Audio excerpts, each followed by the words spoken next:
بسم اللہ الرحمن الرحیم صلی وسلم علی رسولہ الکریم. ریسپیکٹڈ ویوز، السلام علیکم ورحمۃ اللہ وبرکاتہ.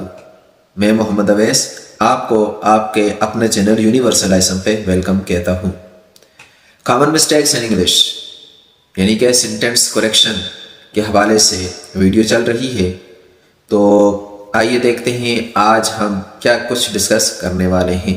جب ہم کسی سے کوئی چیز مانگتے ہیں تو اس کے لیے انگلش میں آسک کا لفظ استعمال کیا. مثال کے طور پر علی آیا اور اس نے مجھ سے کتاب مانگی. علی came and ask my book. تو یہاں پہ صرف آسک کہنا ٹھیک نہیں ہوگا، بلکہ آسک کے ساتھ فار لگائیں گے. جیسے Ali came and ask for my book, تو آسک فار اے تھنگ ہوگا.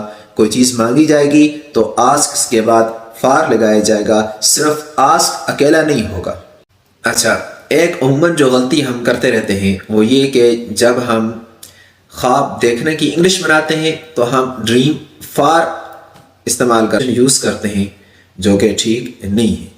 مثال کے طور پر نوجوان لوگ امیری کی، شان و شوکت کی خواب دیکھتے ہیں، امیر ہونا، شان و شوکت انہیں ملنے اس کو خواب دیکھتے ہیں، تو ہم اس کی انگلش کیا بناتے ہیں؟ Young man dream for glory and riches.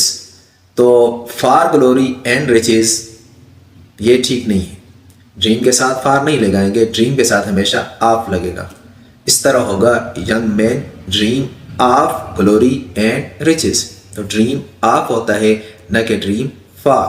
اچھا، جب ہم کوئی چیز کسی کے آگے وضاحت کرتے ہیں، وضاحت دیتے ہیں کسی چیز کی کسی دوسرے، اور ہم اس وقت ایکسپلین کا لفظ استعمال کرتے ہیں، لیکن یاد رکھیے گا ایکسپلین کے ساتھ ٹو لازمی اس وقت لگے گا. جیسے شی ایکسپلین می دا میٹر، یہ کہنا ٹھیک نہیں ہے. چونکہ ایک شخص آیا دوسرے شخص کے ساتھ آ کے وضاحت کر رہا ہے، بیان دے رہا ہے، لفظ ایکسپلین یوز ہو رہا ہے، تو اس وقت صرف ایکسپلین ہی اکیلا نہیں ہوگا، بلکہ ایکسپلین کے ساتھ ٹو بھی لگے گا.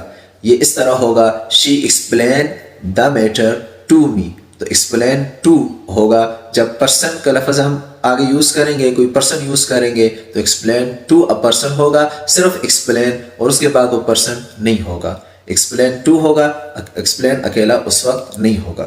ایک اور مسٹیک جو بہت ہی کامن ہے اور وہ سمجھیں بہت ہی عام پائی جاتی ہے، وہ یہ کہ ہم لسن کے ساتھ ٹو یوز نہیں کرتے. ہم صرف لسن اکیلا یوز کر دیتے ہیں، لیکن لسن کے ساتھ ٹو کی پریپوزیشن لازمی یوز ہوگی. they were listening the music غلط ہے، بلکہ اس طرح ہوگا they were listening to the music. تو listen to کوئی بھی تھنگ وغیرہ آج ذکر کرنے ہیں، میوزک ہے یا اپنے لیکچر وغیرہ ہے، کچھ چیز بھی ہے، تو listen to a thing. اور کسی شخصیت کا ذکر کر رہے ہیں، کسی کو سن رہے ہیں، تو listen to a person ہوگا. صرف listen a person یا listen a thing نہیں ہوگا، listen کے ساتھ to ہمیشہ لگے گا. یہ ہم کامن مسٹیک ہے، یہ ہمارے ہاں عام غلطی یہ پائی جاتی ہے. ایک اور ہے جی، رپلائی، جواب دینا کسی کو. رپلائی کے ساتھ ٹو لگے گا یا نہیں لگے گا؟